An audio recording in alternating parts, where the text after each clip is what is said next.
Okay, this will be a challenging one to get it on the glass properly. It's not an easy one to handle with one hand, so we're going to see how we go with this.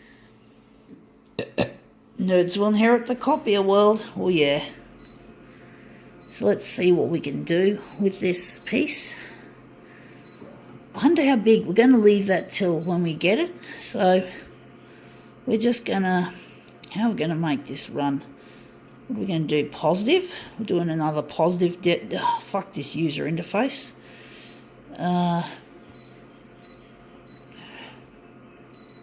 We're just making it. Actually, we don't need to lighten it up.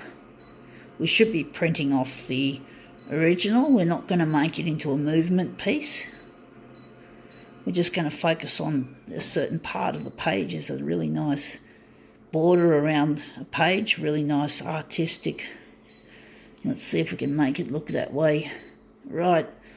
Okay, I'm just going to make sure we've got everything sorted. I think we've got all our key things set up, ready to go. Yep.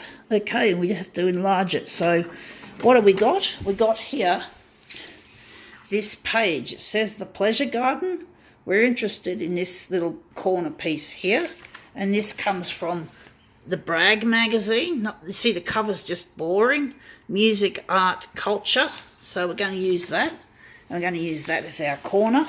So this will be a challenge trying to do this with one hand. So we're just going to quickly press the buttons while we're at it so we don't lose our settings and have to set this silly shit thing up again. So we're just going to try and take the page and just carefully line it up, even though the rest of the paper isn't sort of cooperating. So this is really an awkward thing to do, just a bit. I think we slightly shifted it in the wrong position again. It's not an easy one, folks, to try and do. So I'm just pressing the buttons as we go, just to make sure I don't lose my precious settings. So we're just lining up that corner of that page there. Hopefully that'll be good enough, and hopefully Doc Feeder won't slide it out of position. So we're going to estimate the enlargement's going to be probably in the 300s. So we're going to make it, I don't know how big we're going to make it, 300, going 300 by 300 to start with. This is like a newspaper print. It's really grotty. I don't like that grottiness on my fingers. I suspect I have Asperger's syndrome, and I saw some doctor also told me that that is most likely my main diagnosis, and basically, but he can't diagnose me because he's not a clinical psychologist. I need someone who's got a really good knowledge of Asperger's, because my Asperger's isn't quite the typical kind. Like, now that looks really nice, but I still got that there. We've got to get rid of that. Trying to remember what part. I'm trying to think. Anyway, we're just going to enlarge it a bit bigger in some places, but basically there's a guy called Dr. Tony Attwood, and he's considered the Australian, authority on Asperger's syndrome. So he's the kind of guy that I need to do the diagnosis for me, because it's not my case isn't totally typical. Like, I'm not totally socially non-functioning. I just have relatively minor issues, and that makes it a bit difficult trying to diagnose me. I did see a clinical psychologist once, and he said I wasn't even on the autism spectrum, but why am I so fixated with these photocopiers and loving things that, you know, that are a little bit strange?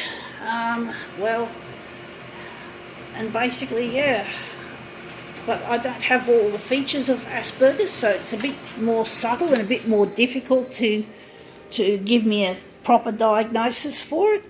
I'm wondering if we're going to make it a bit smaller because of that butterfly, but if we show the butterfly, we end up with that stupid letter. So we're going to make it a bit wider, or maybe I wonder if we're going to do it again, or we're going to make it a bit wider. It's going to be slightly distorted So we're just going to go and take the vertical. Vertical is going to be made a little bit bigger, so we're going to make it 320. So, but yeah, it's not easy sometimes trying to get a positive diagnosis, to try and work out why I had issues when I was a child and why certain sensory stimulation doesn't agree with me, like certain objects, shapes of things, and sounds. I don't like the sounds, certain kind of sounds, like a cat meowing in the middle of the night and it sounds like it's really distressed. It really hurts. It really upsets me because the sound is so creepy. Some things are just too creepy for my liking, and it's like some of these things I find creepy. Most people wouldn't think at all that there's anything wrong. They just take it in their stride, you know.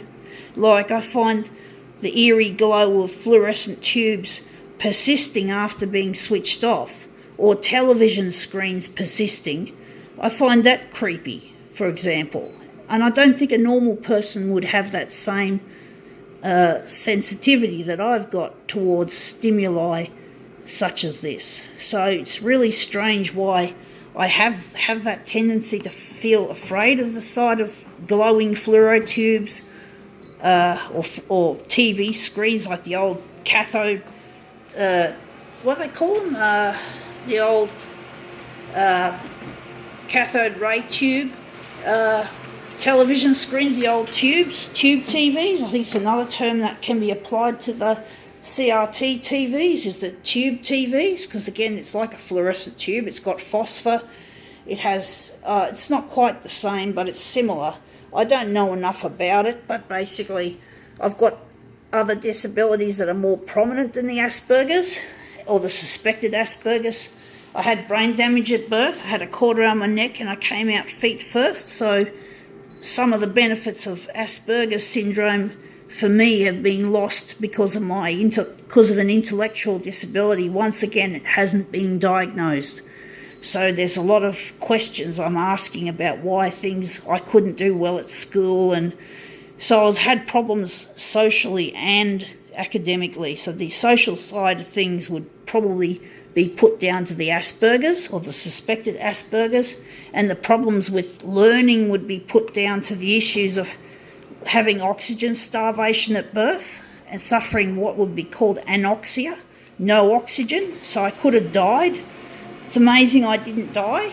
And basically, these are things that I'm tackling, and I'm finding that I'm just being myself, and being myself means playing with a photocopier instead of, you know, trying to conform to what normal people, what Asperger's, in Asperger's term, normal people are called neurotypicals.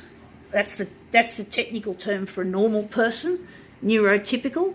And basically, neurotypicals and Asperger people often have difficulties understanding each other.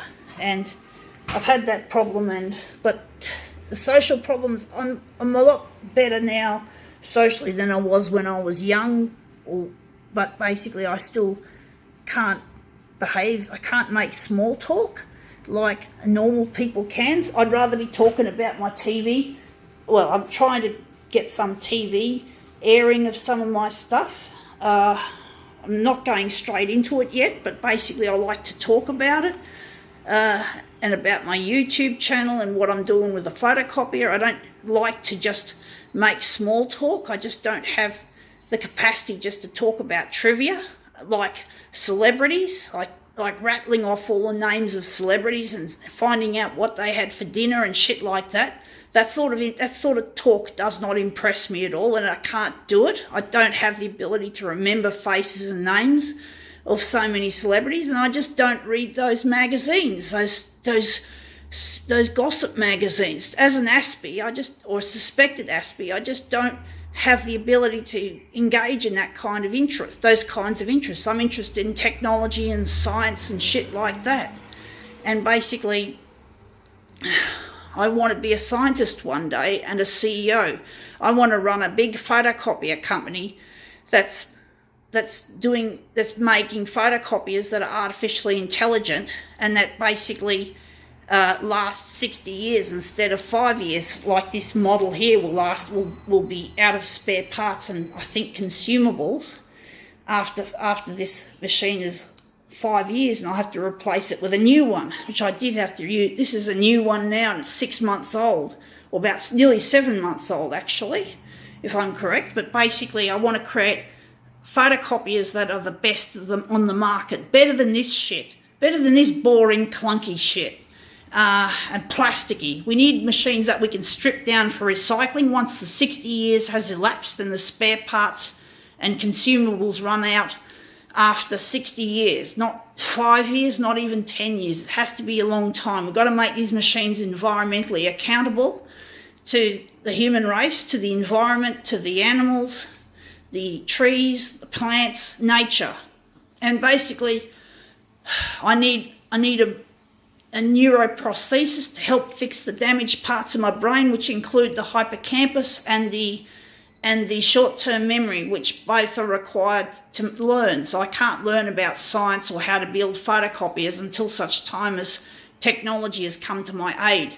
Then the Asperger's syndrome would be a very useful tool because I'm focused on the task more than just making small talk. And I just keep concentrating on trying to make the best photocopier and also to make scientific discoveries to help mankind, like how to harness lightning as a power source, for example, or how to clean up the environment of plastics and more fucking plastics. How do we tackle climate change and global warming, which will be off the chain? It'll be more than 2 degrees since the, if I'm correct, pre-industrial period that they talk about. If it hits that tipping point, we're in trouble, or 1.5 degrees, I think it is, but I think it's going to be more like 4 degrees above that amount, and 4 degrees will be catastrophic. So we need a way of saving mankind by correcting the problems that the rich and the culprit piggies, like the people who made this machine, Konica Minolta, they make shit. And I'm just sick of this stupidity of this machine, this stupid user interface. I really hate this user interface. I mean, I've got better ways of, I'm sure in the future I can think of something better than this. This silly, confusing bump, you hit a button and it just suddenly flies across just like that. And it's just like really stupid how they got this all organised. Even the old machines like the C353 that I once had was better because everything was laid out in tabs like on a computer screen, and it was a lot easier to navigate instead of this shit. Like I only just know what I know because I've used it so many times and I get used to this, but I still find I accidentally bump it and it just flies across and I don't know where the fuck I am, and I'm doing this trying to find where I am. So really, it's about the copier industry of today is all about making money. Like everything, it's money. Money is not a problem in itself. Money is necessary for mankind, but the way money is made and the way that it's hoarded by rich people is just reprehensible. And basically, we've got to change our attitude to money. We've got to make money for good of mankind, not for the bad. So when I earn, I'm hoping to earn at least maybe $2 billion a year on the photocopier as a CEO, and I want to put most of that into science, into helping mankind to create scientific discoveries that can be utilised. So if I create the power source from lightning, from harnessing the lightning and pumping it, say, into a huge capacitor to be let off slowly to power up all the homes and the industries and the commercial stuff and everything else, if I can find out how to do that, we got to give this technology to people who I can trust, who are going to create opportunities for free electricity. Imagine free electricity, folks. The only money you spend on your electricity bill will be for the maintenance and the repairs of the poles, wires, street lights, generation equipment, or because we're going to have other types of power too. We're going to have solar and wind, so we need to have all this infrastructure has to be paid for to be kept functioning properly, and that's all we have to pay for. We don't pay for the power, folks, like today. We don't pay exorbitant prices. We make it cheap and the electricity itself, should I say, is free, 100% free from renewables. No more coal, no more gas, which the big companies like to. The big companies like petrochemicals and gas companies love this shit, and so do the power companies. We don't want this fossil fuel. No more fossil fuels, folks. We are going solar, wind, whatever else we can find, lightning. We've got to do it, folks. The world is depending on us. The future generations are depending on us, a change of heart against the love of money and capitalism in general. Capitalism has got to go by and be replaced by socialism, but not communism. Let me emphasise, no communism, folks. A fair society where we still make money, we can still be rich, but but people like myself, I want to give more of it away. I want to give at least 95% of my earnings away, not just for science, but to help the poor, to help the homeless, to actually prevent poverty, to find ways to prevent poverty, hire people, give people money to find solutions to issues with food insecurity and water insecurity. We need to, whatever. It's just such a lot of shit that we have to do to save this fucking planet and save it for our children and the children's children. So, folks, we've got to think about changing our attitude towards money. That's one of the things we have to do. Otherwise, mankind is basically doomed. We don't want that, so I'm wishing everyone a bright future who's doing the right thing and trying to do the right thing and whatever. All right, I think it's time to go. That's my 2 cents worth. Got to go.